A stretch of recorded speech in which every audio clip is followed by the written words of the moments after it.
Hello everyone, welcome to the Junior Genius. I hope you all are doing well. My name is संचिता और आज हम discuss करेंगे Why do we need a parliament की part 1. So let's begin. हमने chapter 1 में क्या देखी थी? इंडिया एक डेमोक्रेटिक कंट्री क्यों है?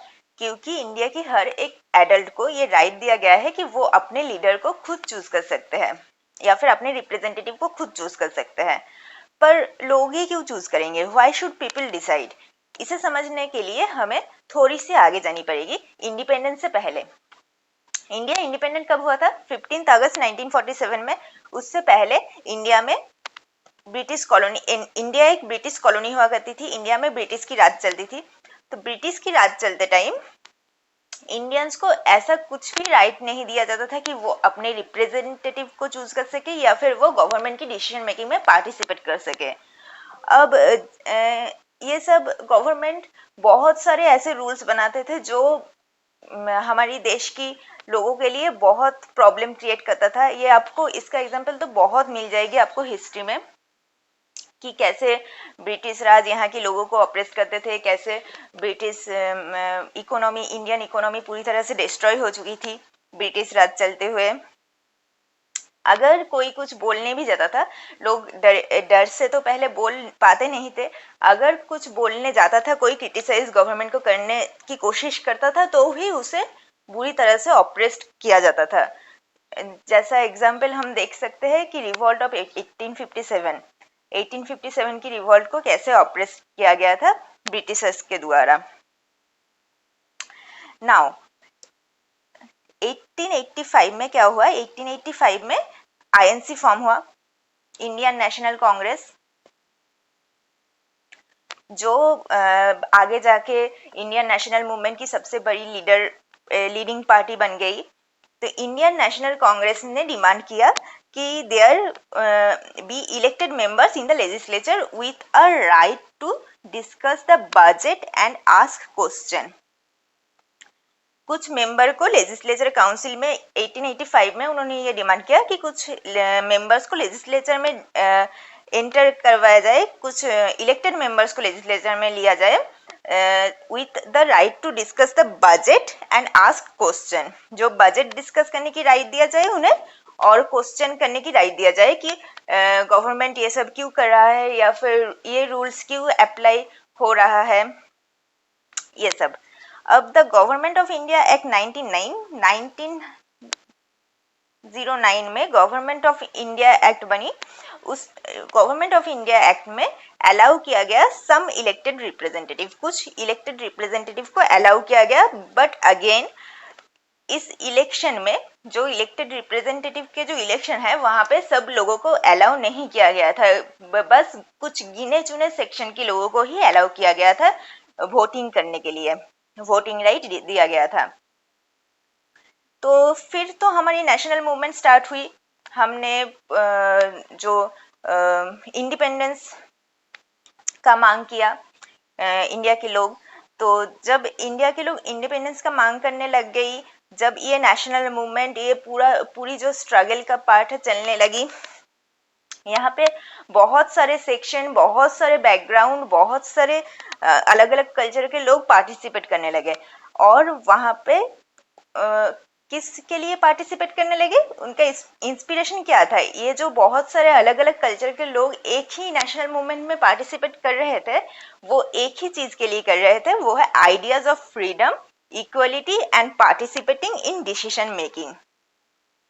उनका इंस्पिरेशन ही था ideas of freedom, equality and participation in decision making. तो जब ये ही आइडियल हमारी नेशनल मूवमेंट को, हमारे देश को इंडिपेंडेंस दिलाई, तो इसी आइडिया को बाद में जाके एडप्ट किया गया हमारी कॉन्स्टिट्यूशन में. Constitution of independent India laid down the principle of universal adult franchise. मतलब हमारी कॉन्स्टिट्यूशन में देश की हर एक एडल्ट नागरिक को वोटिंग की राइट दिया गया. All the adult citizen of country have the right to vote. Voting की सबको राइट दी गई, चाहे वो किसी भी कल्चरल, किसी भी सोशल, किसी भी इकोनॉमिकल बैकग्राउंड से क्यों ना हो.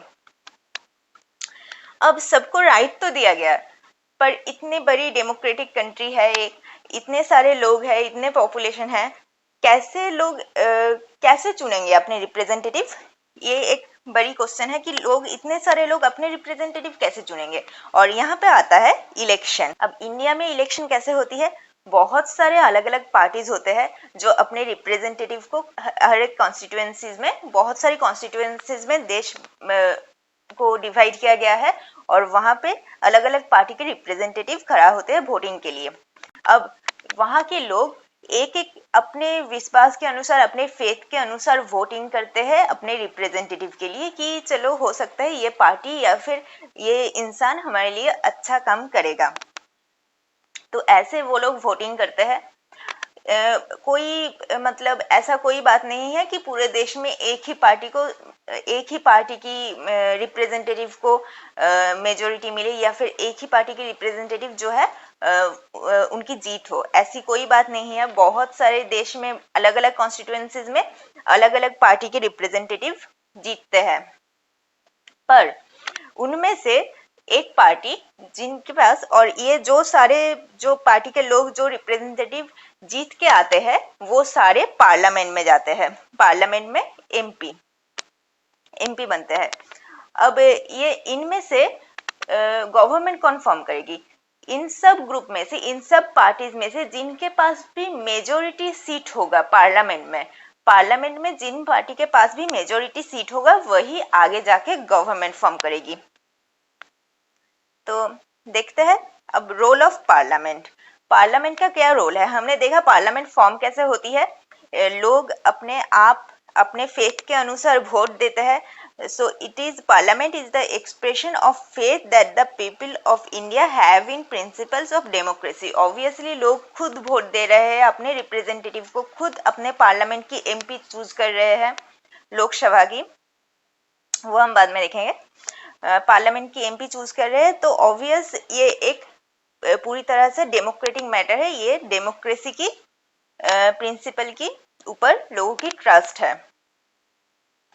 पार्लियामेंट क्रिएट हुआ था आफ्टर 1947। अब parliament includes president, Lok Sabha and Rajya Sabha. President तो आपको पता है। अब लोकसभा को हम हाउस ऑफ पीपल भी बोलते हैं और लोअर हाउस ऑफ पार्लियामेंट भी बोलते हैं, एंड राज्यसभा को हम काउंसिल ऑफ स्टेट्स भी बोलते हैं या फिर अपर हाउस ऑफ पार्लियामेंट भी बोलते हैं। अब ये लोकसभा और राज्यसभा में क्या होता है ये देखने से पहले हम थोड़ी सी जान लेते हैं कि स्टेट लेजिस्लेचर और पार्लियामेंट, इन दोनों में क्या डिफरेंस है। स्टेट लेजिस्लेचर में भी वोटिंग होती है, लोग अपने कॉन्स्टिट्यूएंसीज में वोटिंग करते हैं, वोट देते हैं लोगों को स्टेट लेजिस्लेचर के मेंबर्स चुनने के लिए। अब स्टेट लेजिस्लेचर में इलेक्शन के बाद जो लोग जीत के स्टेट लेजिस्लेचर में आते हैं उन्हें हम एमएलएज कहते हैं, मेंबर्स को, और पार्लियामेंट की जो लोग मेंबर बनते हैं वोट में जीतने के बाद उन्हें हम एमपीज कहते हैं। स्टेट लेजिस्लेचर में elected by direct election conducted at the assembly constituencies of a state constituencies में इलेक्शन कंडक्ट होता है, डायरेक्ट इलेक्शन एमएलएज के लिए।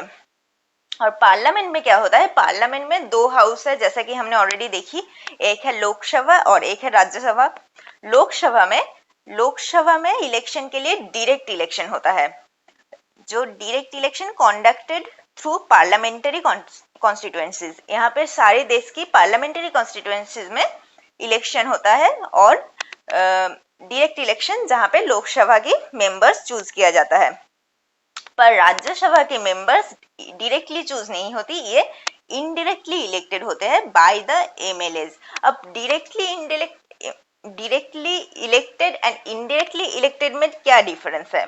डायरेक्टली इलेक्टेड मतलब जिन्हें लोग डायरेक्टली वोट कर रहे हैं। आप जो सब लोग, आप नहीं वोट कर सकते अभी, पर 18 प्लस हो जाने के बाद, एडल्ट हो जाने के बाद आपको भी राइट मिलेगी कि आप भी डायरेक्ट इलेक्शन में पार्टिसिपेट कर सको। तो डायरेक्ट इलेक्शन वो है जहाँ पे लोग डायरेक्टली पार्टिसिपेट कर रहे हैं, लोग वोट कर रहे हैं।